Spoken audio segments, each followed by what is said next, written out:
one of the companies I'm going to talk about on Friday is one called Capriccia Productions, which is um, in Israel, in Jerusalem, and they have created a game called Of Bird and Cage.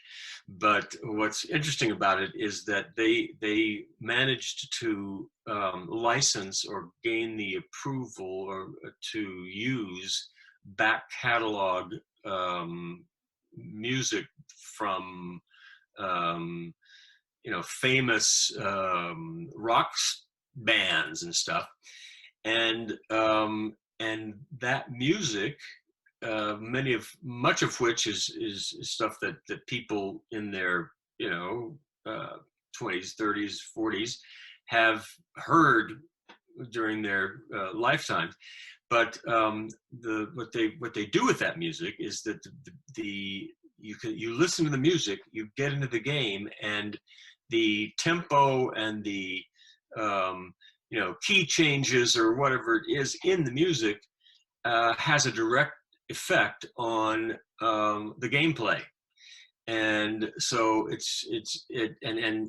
can be a different effect each time you play it, but it's really fascinating to have the elements of the back catalog title determining what you're doing in the game.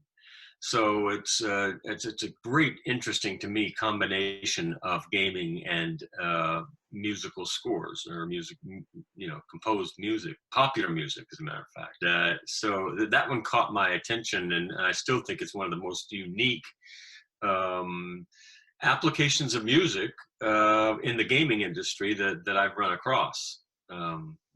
So there's another company I'll be talking about too that is not a game per se, but it's a music program that was one of the companies that I was a mentor for at Skydeck, the UC Berkeley startup accelerator that I ran when it first started. For the first 3 years, I was in charge of that, and one of the companies we had was called Hook Theory. Now, as somebody in the music industry, you know what the hook theory is? I'm not familiar, no. As in it's a term. Music hook. Hook, yeah.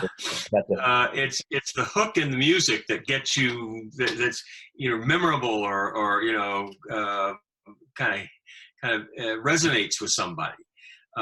Before that was about 6 years ago when that company started, 6 or 7 years ago, and I didn't know the term hook theory or the hook in the music world. But anyway, what they've done is, which is fascinating to me, that they've turned it into a very fast, easy, and wonderful way to compose music using chords and progressions that they have isolated, or not isolated, they've just identified in popular music what the chords and progressions of chords, how they are used in common with so many of the popular songs. And it seems to be, they've done, I don't know how many thousands of songs they've analyzed or tracked now, that and you can look up on their website almost any popular song that you can think of to see what its chord usage is and the progression that it uses of chords. And what's interesting to me about that is that in their database, they've got enough information to show, the decade, really by decade, how the popular music evolves, if you will, or over time. And so that you can pretty much see a consistency of chords and progressions in all the popular music that's during a certain decade. And then it kind of changes and something else becomes popular, but all the music during those periods that is in the popular realm is basically using the same set of progressions and chords. Now, I wouldn't have any idea that that was going on if it weren't for this company's research into it. It's three guys that were physics PhDs working at the Berkeley National Lab, and it was, it was a part-time thing for them to start this company, but they were really into music, and all of them were physics guys, and they've made a very good, successful company out of that. I think that's fascinating too. It's not a game, but it's a music development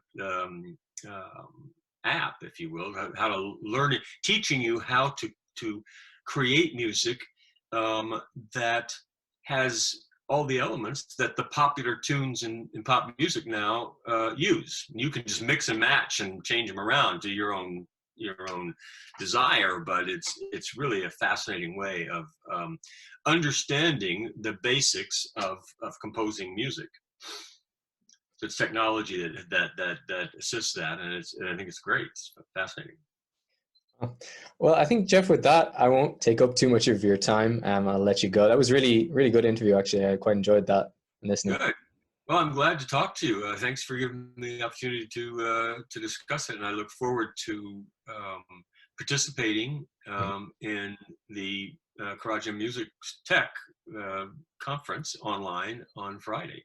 That'll be fun.